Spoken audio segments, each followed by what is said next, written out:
We've got day 30 of the 30-day journey into sound. It's been a fun journey.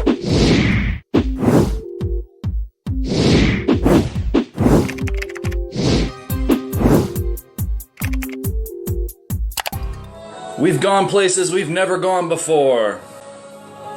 We've heard things we've never heard before. And of course, we are completing full circle today with the new moon in Virgo. I always start a 30-day meditation challenge on a new moon. The new moon is when the moon and the sun are in the same sign. And why is that important? Well, we live in a world of Earth, Sun, Moon, and these are realities, physical realities, and perhaps even energetic realities that influence us in ways that perhaps you're either familiar with or you're not familiar with. But the new moon in particular is a good time to start things. So I always start the 30-day meditation challenges on a new moon. So here we are, full circle, day 30, and welcome back. And yeah, it's been a fun meditation journey.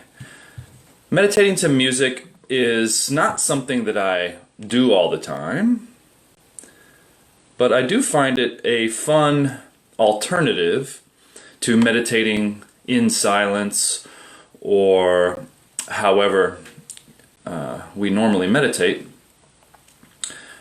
So here we are. And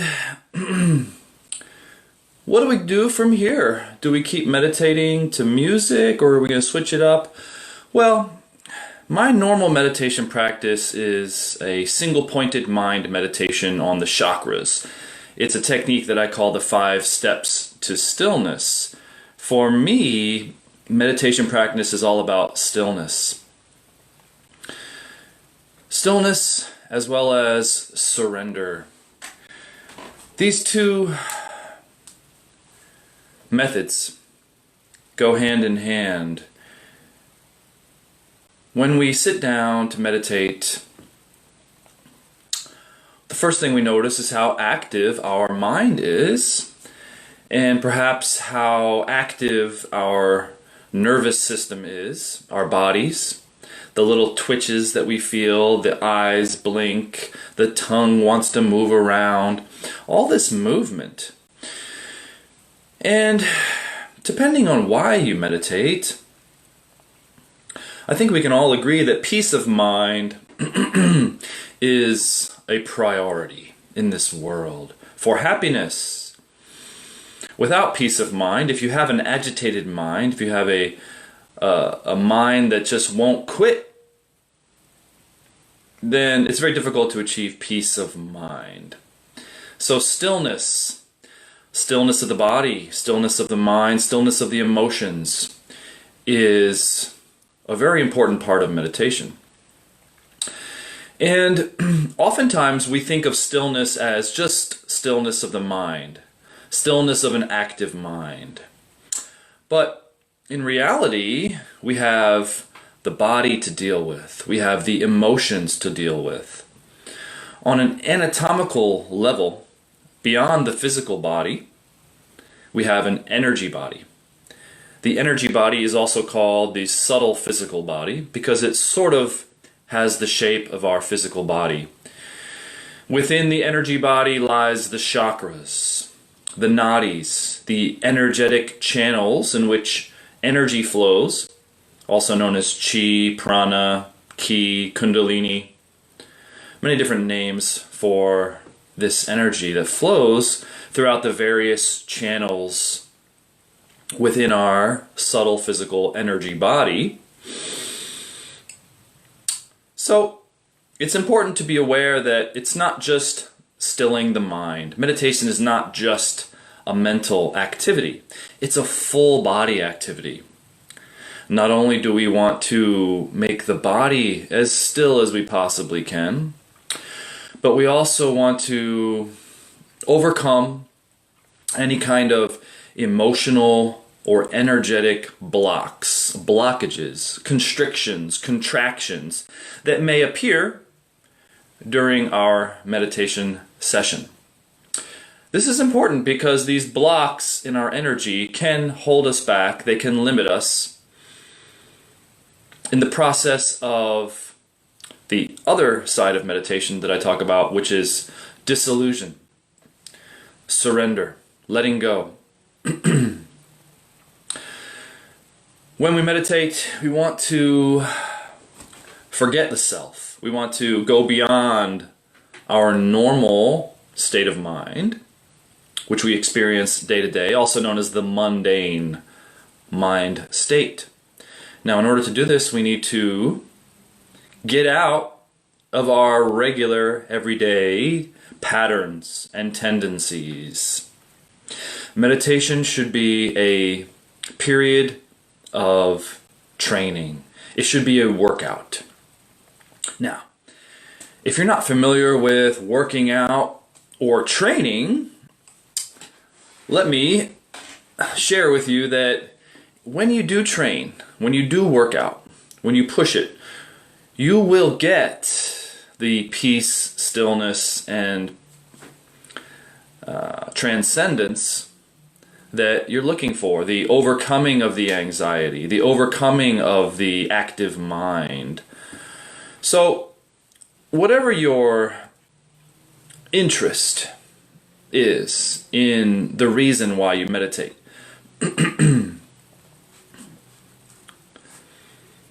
there is many reasons why people come to meditation.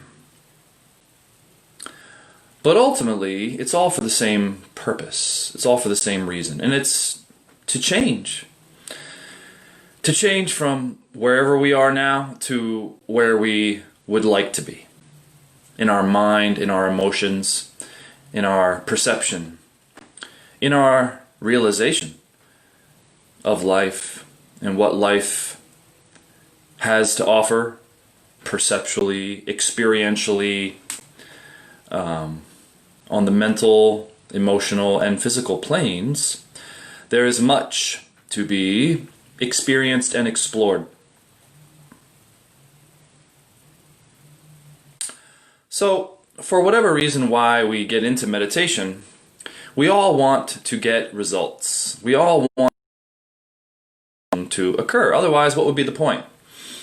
We're just sitting for no reason, or just because it sounds cool or popular or whatever.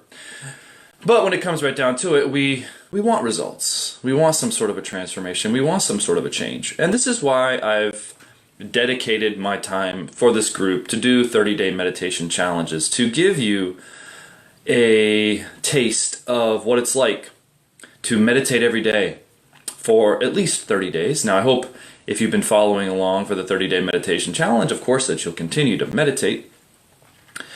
And I'll be offering some more options, coaching programs, courses, and more 30-day meditation challenges in the future.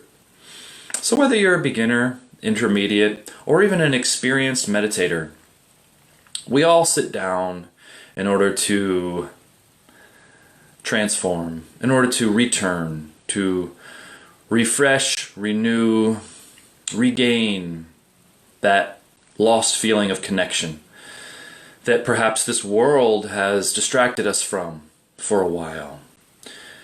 As I've said many times, we're born into a world that we instantly fall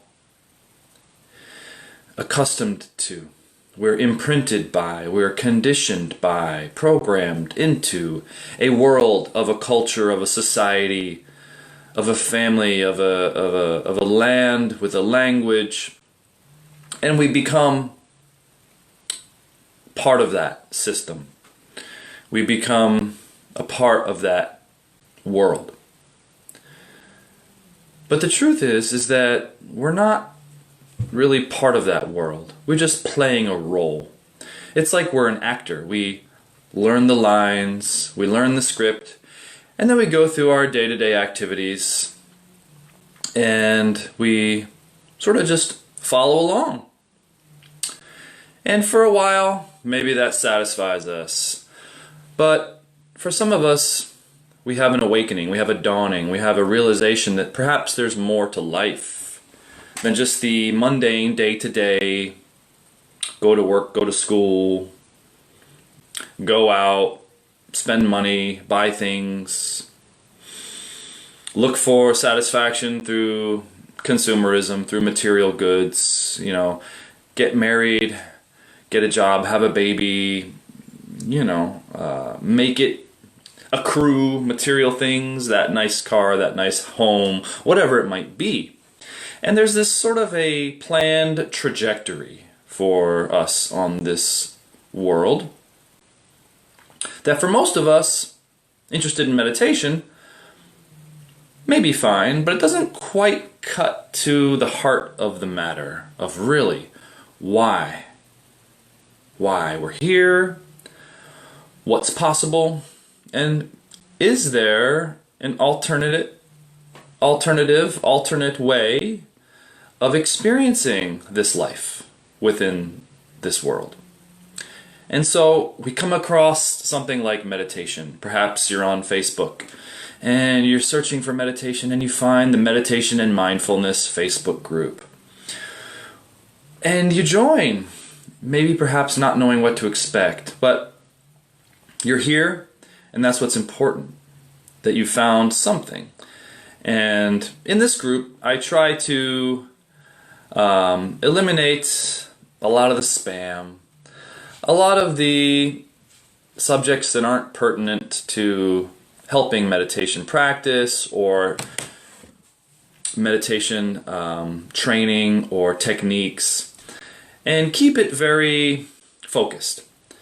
And there are a lot of meditation coaches, experts, and people with meditation experience in this group that can help you answer questions. So my priority is to post questions that members have for the group. Questions about meditation practice, about what's the best way to meditate, how can I get over this obstacle, how can I get past this plateau, etc., etc. And of course, I come on and do these 30-day meditation challenges. So this particular 30-day meditation challenge was a change. It was a different approach to meditation that perhaps some of you may not be used to. And this is a way to meditate to music. And it's not just playing music in the background while you try to silence the mind or focus on your breath. It's actually focusing on the music itself as the object of concentration. By listening deeply to the music, we become completely absorbed and we overcome our attachment to the thoughts, to the mental chatter, to that active mind that just seems to get in the way of being in the moment. And we all know, or at least we've heard, that being in the moment is the place to be, right? Well, it's true. What else is real? When we're thinking a thought, we're usually remembering something, a memory from the past. When we're thinking a thought, or perhaps we're worried about the future, what's going to happen tomorrow, what's going to happen later today, or you're projecting thoughts into the future. Or, so this is our experience most of the time. Seldom are we right here, right now, in the moment. And one of the benefits of meditation training is that you can train your attention. Your attention is the part of your awareness, the part of your mind that you can selectively focus on to something. Your attention can be in your thoughts. Your attention can be in your body. Your attention can be in your emotions. Your attention can be feeling something. So it's our attention that is of prime importance. Where is your attention most of the day? Is it concerned with thinking? Is it concerned with worrying? Is it concerned with an overactive mind? Is your attention constantly feeling perhaps pain or perhaps a negative emotion that you don't want to feel? So it's really this attention that we want to try to free up. And it's the freedom of our attention that is the pathway to liberation. We want to liberate our attention. So in the beginning of your meditation practice, I feel it's important to train our attention. And this is the process known as concentration. When we concentrate on a single object with our attention, what happens is that our attention is extracted from its normal tendency to be caught up in thought, to be caught up in feelings, to be caught up in the body or wherever. And we bring our attention to a point of focus. In this case, the point of focus is the music.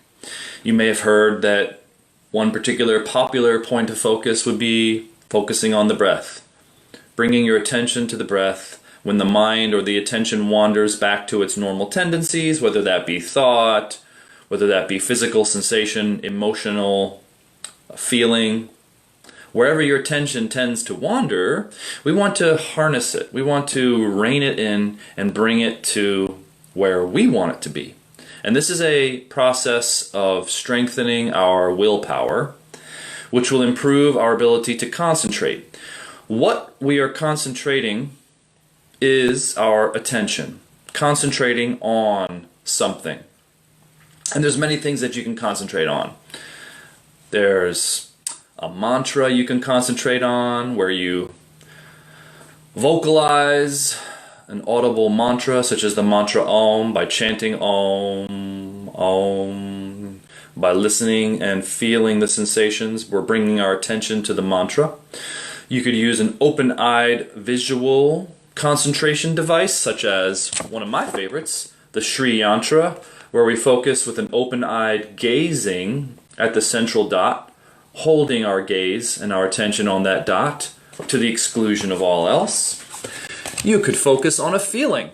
You could focus on feeling your heart chakra, for example, where we place our attention on feeling the energy around a chakra. So there's many different things we can do with our attention. So this is the first thing we learn in meditation, is that our attention is not trapped, is that it can be extracted from wherever it's attached to. And this is where we learn about non-attachment, which you may have heard of. Non-attachment is the first step towards liberation.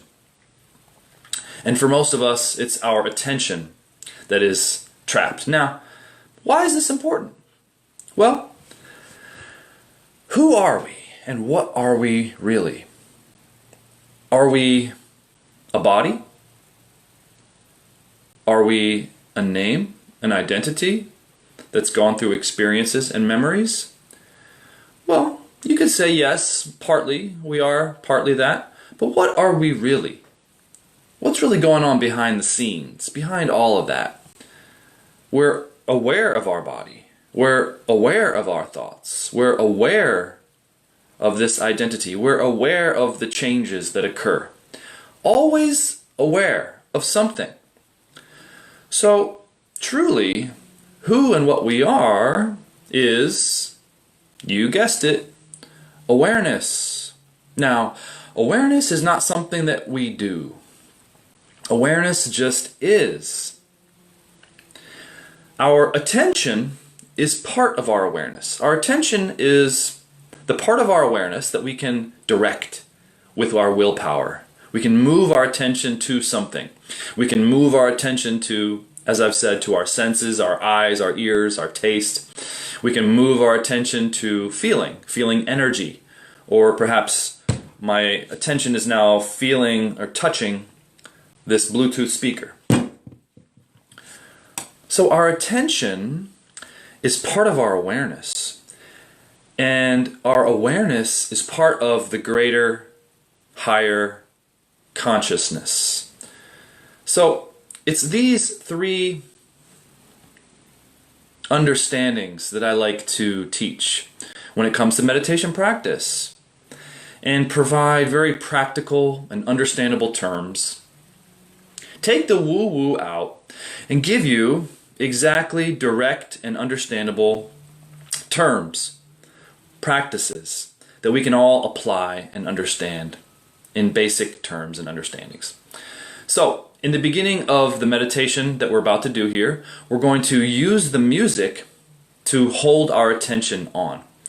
And the sense that we'll be using, of course, is our hearing. So, this is a way to focus on just listening to the music, and we use the music as our object of concentration. When our attention wanders, which it will, because our attention is constantly undisciplined throughout the day, normally. Unless you have a very technical type of career and a technical type of job where you're very focused on, let's say, creation. Maybe you're a musician, maybe you're an engineer, maybe you're a computer science programmer, maybe you're a mathematician, maybe you're an accountant, maybe you're someone who is a creative artist who is using their attention, who is focusing on something on a regular basis. Well, perhaps your attention may be more disciplined than someone who doesn't have that kind of a career, job, discipline in their lives, or who hasn't gone through meditation training in the past. But the good news is that your attention can be trained. Where you place your attention can be trained. It's no different than learning how to train your body in the gym. Or perhaps a good analogy would be getting on that treadmill for the first time. In the beginning, it's maybe hard just to be on the treadmill for 10 minutes. But then we learn how to go to 15 minutes, 20 minutes, 30 minutes. And over time, we increase our span, our endurance. So time is a factor here in meditation. Or perhaps you're interested in gaining strength. And in the beginning, you can barely lift a 20-pound weight.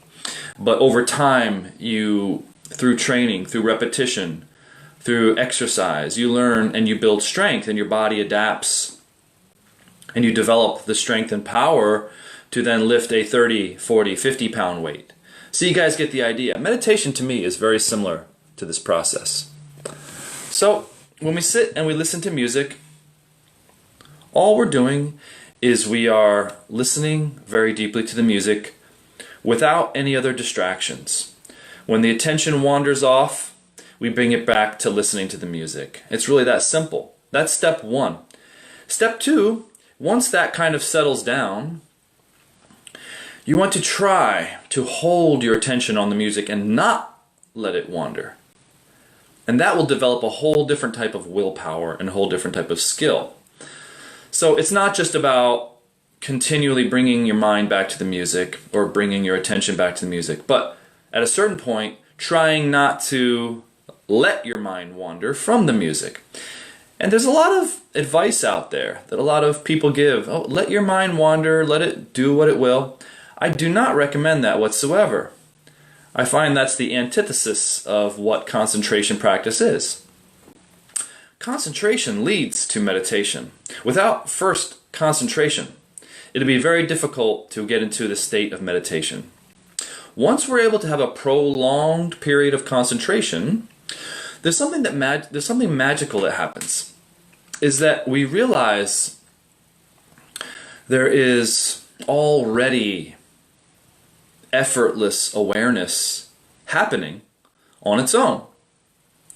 And this is when we enter into or become very close to the meditative state.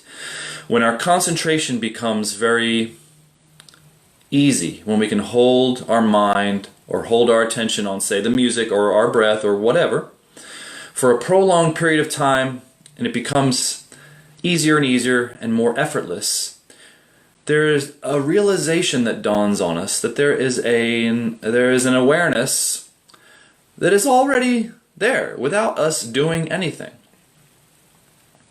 And upon this realization, we begin to surrender to this effortless awareness. And when we can become this effortless awareness, it's not really that we become it. We already are effortless awareness at our core, at our essence, at our heart. It's just a matter of getting out of the way. Getting these distractions of mind, these distractions of body, these distractions of tendencies for the nervous system to twitch, for the eyes to blink, for the tongue to move, for all these different nervous system twitches in the body, for those to not be a distraction anymore. So there's a bit of a settling that must occur, and this can take sometimes 5 to 10 minutes in your meditation session, which is why I advise that if you're a beginner and you're completely new, maybe start with 10 minutes. Work your way up to 15 minutes within a week. And then get up to 20 minutes as soon as you can, because it really takes about 10 minutes just to settle down, just to start to feel that you're getting into something that resembles the meditative state.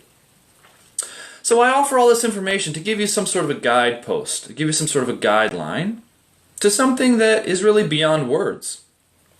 Once we enter the meditative state, there's no effort on our part. There's no more doing. There's no more concentrating. And that's really where we're going with this. But in the beginning, we need some sort of a stabilization of all the activity, of all the twitching, of all the movement, of all the usual tendencies of mind, body, and emotions. We need to get some sort of a settling down, some sort of a stabilization. So this is why it's important to put out a little bit of effort in the beginning, to hold your attention on your object of focus. Then after a period of time, you'll notice the effortless awareness is just there. You're not really putting out any effort to listen any longer. And then there's a process that takes place of surrender, because what you'll then notice is not so much thought, perhaps, but perhaps energetic contractions, physical tension, perhaps in the forehead, perhaps in the eyes. You'll start to notice that you need to open up, relax. And maybe if you're watching me, you'll see me kind of do this thing once in a while, which is when I notice there's some sort of a contracted energy that's an energetic block, I try to open that up, release it. And by doing that, I become very light. It's like dropping sandbags off of a hot air balloon. As I become lighter and decrease my weight, I will ascend into the higher energies, the higher dimensions. And in order to do that, we need to become very subtle. We need to get out of the gross plane. We need to get out of our identification with the physical body.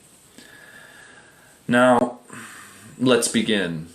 That's enough talk. We can talk all day about this. And let's kick off this last day of the journey into sound with a great meditation. So, we'll be meditating to one of my favorite albums today. And when we meditate to music, we want to listen very carefully. This will train your mind to be in the moment. By listening very carefully, we will be right on the crest of the music. Music is an ever-flowing stream of sound, just like a wave is an ever-flowing, or at least flowing for a while, wave of water, right? And there's a movement to that wave. There's a crest. There's a peak. There's a moment when that music or that wave is happening right now. What we want to try to do is surf that peak, surf the crest of the music, which is happening right now.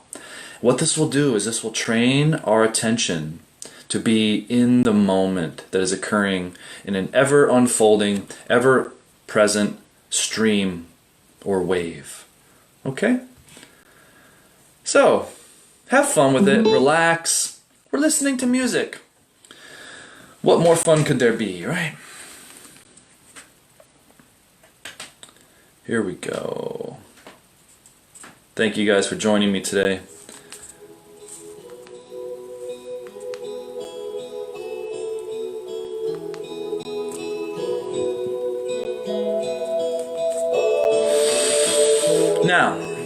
I recommend sitting up straight, whether you're seated in a chair or sitting on the floor. Have a good posture and try to maintain a comfortable posture to where you feel as if you could sit there forever. If you're new to meditation, sometimes after about the 15-20 minute mark, it may get a little bit uncomfortable. Maybe the butt bones start to hurt a little bit.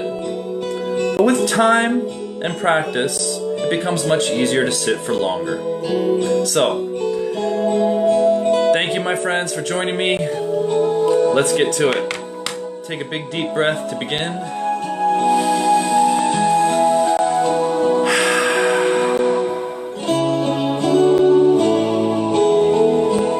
Bring your attention to listening to the music. Forget yourself for a while. The music is all there is.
All right.